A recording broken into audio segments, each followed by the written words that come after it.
Mchanganyiko na maswali makuu yaibuka baada ya mbunge wa Githunguri wa Thoni wa Mchomba kutokea bungeni akiwa amevalia mavazi yenye rangi za chama cha UDA. Ujambo na karibu kwa taarifa zetu za Kenyascope, na tafadhali kumbuka kusubscribe.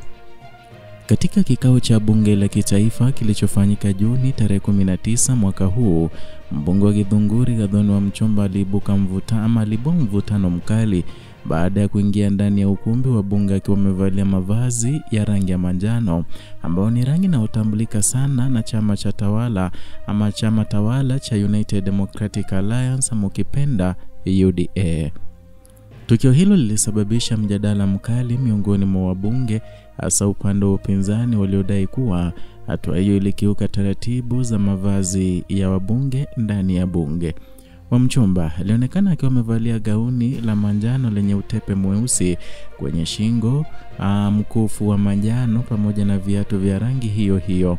Mavazi hayo yalitafsiriwa haraka na baadhi ya wabunge kuwa ni ishara ya wazi ya kushabikia chama tawala, hatua ambayo inadaiwa kwenda kinyume na kanuni za kudumu za bunge zinazokataza kuonyesha alama za vyama vya siasa ndani ya ukumbi wa mijadala.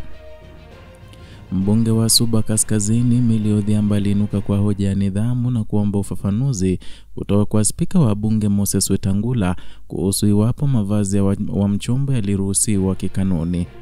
Odhiambo alieleza kuwa kila sehemu ya mavazi ya wa Mchomba kuanzia gauni hadi viatu ilikuwa ya rangi inayohusishwa moja kwa moja na UDA, na ni jambo linaloweza kuashiria ushawishi wa kisiasa ndani ya bunge.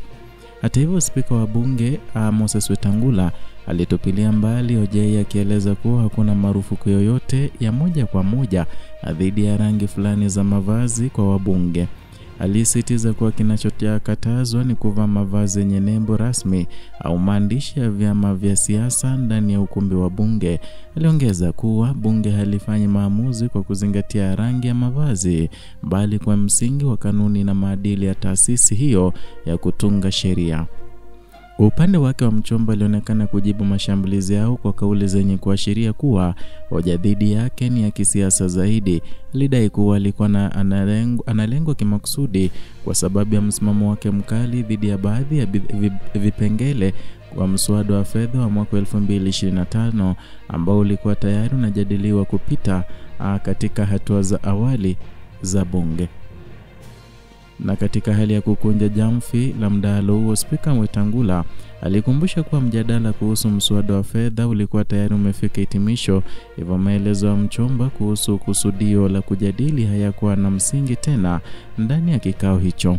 Tukio hilo limeibua hisia mseto miongoni mwa Wakenya, huku jinsi siasa zinavyoathiri hata masuala ya kawaida kama mavazi ya wabunge, wakati baadhi ya wananchi wakiona hatua ya wa Mchomba kama kujieleza kwa uhuru ndani ya demokrasia.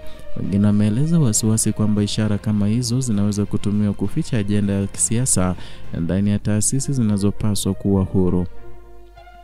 Taharuki hiyo bungeni inakuja katika kipindi ambacho mijadala kuhusu uwazi, uaminifu wa wabunge na ushawishi wa vyama vya kisiasa ndani ya bunge imekuwa ikiongezeka, huku wananchi wakitaka kuona uwajibikaji zaidi kutoka kwa viongozi waliowachagua.